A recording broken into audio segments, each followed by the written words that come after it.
Chapter 9 of Logie Discovers America, I Meet the King, starting on page 54. I'm sitting on the front steps of the apartment house the next afternoon. It is one of those hot summer days and everyone stands still. I do not know what to do with myself. If I were in Bombay, I would know what to do with myself. I would bicycle with Jamshed up Malabar Hill to climb the rocks at Kamala Nehru Park, or I would go to the Regal Cinema, or I would wander over to the restaurant Tanjori, where Bape, if he was not too busy, would give me a bowl of pista kulfi. But what to do here in Hamlet? I think about taking another walk in the woods, or maybe another look at my plants, when Iron Man and Blossom jog down the street. Iron Man is wearing his new jogging shorts from Walmart and a shirt that does not have any words on it. His muscly arms pump up and down. They match the pumping of his muscly legs. Blossom is wearing her new rhinestone collar from Walmart. It flashes in the sunlight as she waddles far behind Iron Man. With her big, flat snout, she snuffles under bushes and in flower beds. She eats the tops off every dandelion in her path. I wave. Iron Man jogs over, then jogs in place.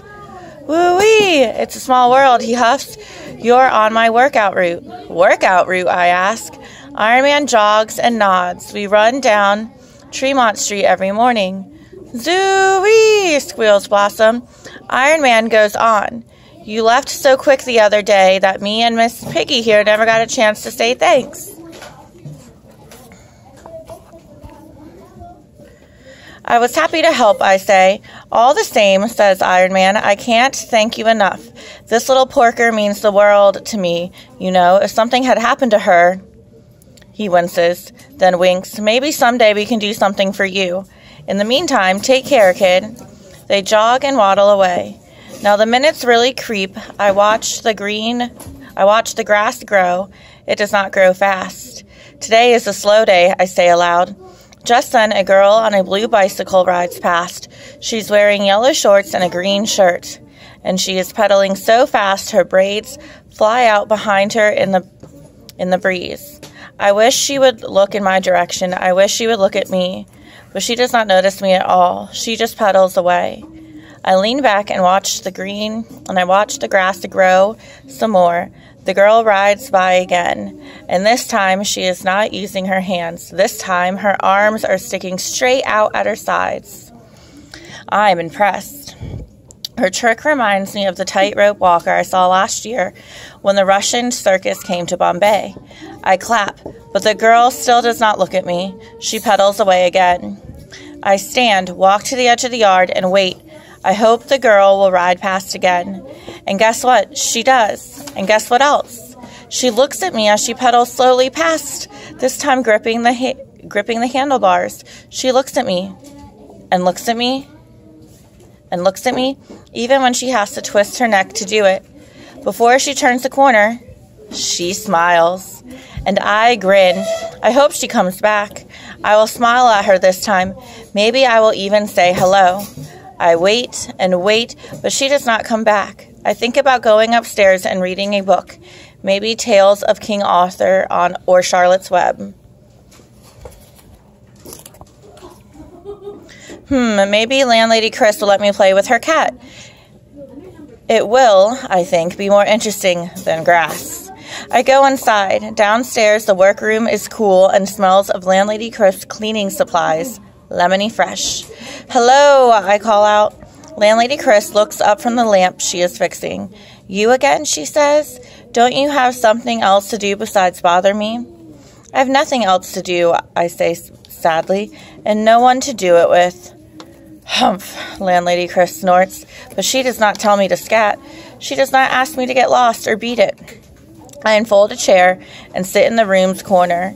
Trapper creeps out from under the tool bench. She rubs against Landlady Chris' ankles before springing into my lap. I scratch under her chin. Landlady Chris ignores us both. She turns the volume up on her radio. For a while, in the cool, lemony basement, there is only me and Trapper, Landlady Crisp, and the radio. Then a song comes on, and Landlady Crisp sings along with it. You ain't nothing but a hound dog, crying all the time. Hound dog, I ask. Who is this hound dog? Landlady Crisp stops singing. She looks as if she has forgotten I am here. Then she remembers and frowns. You mean to tell me you've never heard this song before? I shake my head. But it's Elvis Presley, she exclaims. Who? I ask. Landlady Crisp drops her screwdriver and slaps her forehead. The sound startles Trapper. She leaps off my lap and dashes under the tool bench. I can't believe it, cries Landlady Crisp. You've never heard of Elvis Presley? Why, Elvis is the king. The king of what? I ask. Of rock and roll, she howls. Then she turns quiet. She does not speak again until the hound dog song ends. Then, in a softer voice, she says, Mr. Crisp and I were crazy for Elvis. We used to buy all his records. Dance to them right in our living room. Even after 30 years of marriage, we danced. That is nice, I say.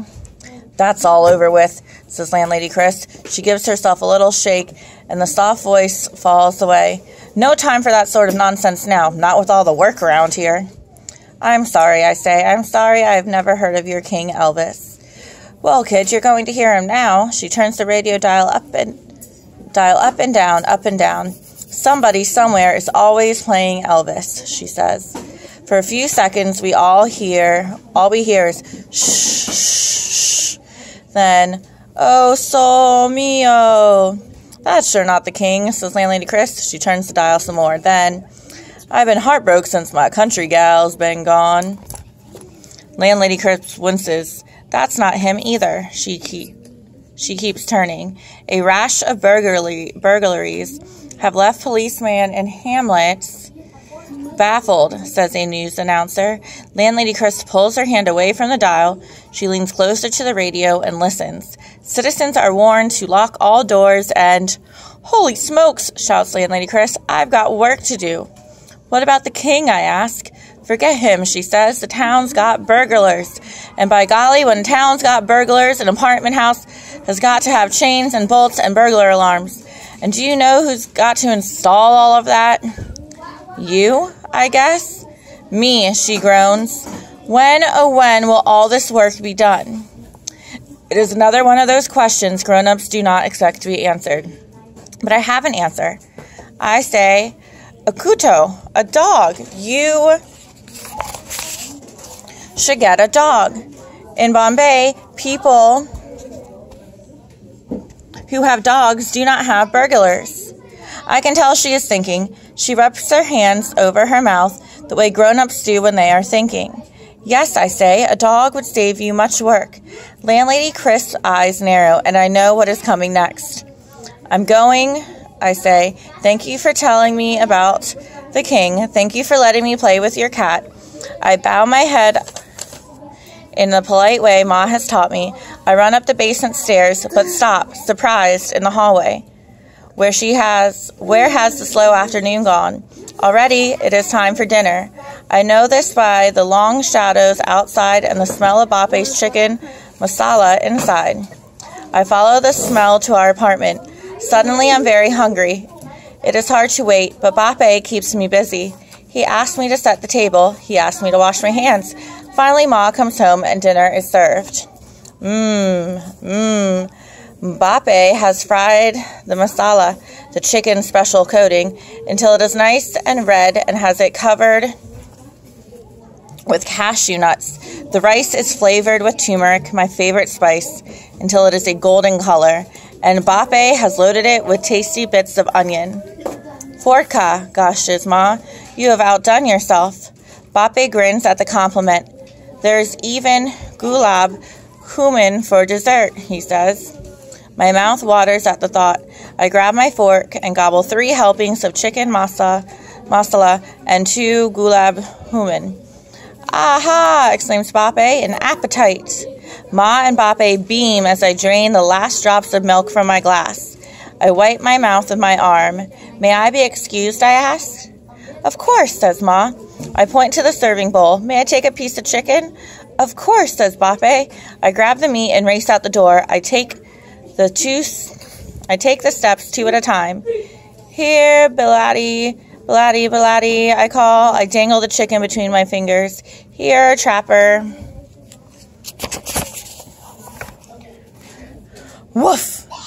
2 big paws land like an earthquake on my shoulders. 1 big tongue slurps first the chicken, then my face. Get down, you big galoot, shrieks Landlady Chris. Get down, I say.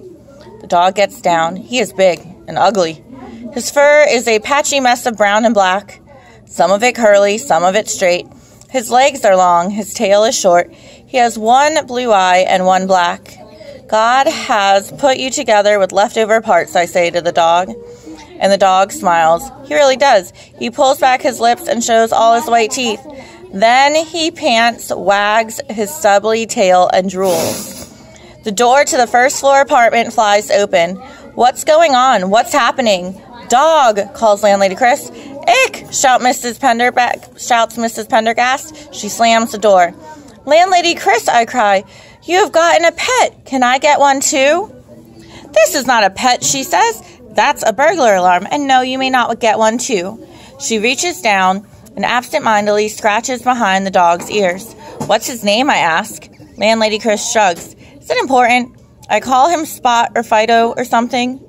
The perfect name leaps into my mind. You should call him King, I say, after your King Elvis. For 1 second, I think Landlady Chris is going to smile, but she stops herself before it happens. Instead, she shrugs. Why not? Woof, barks King.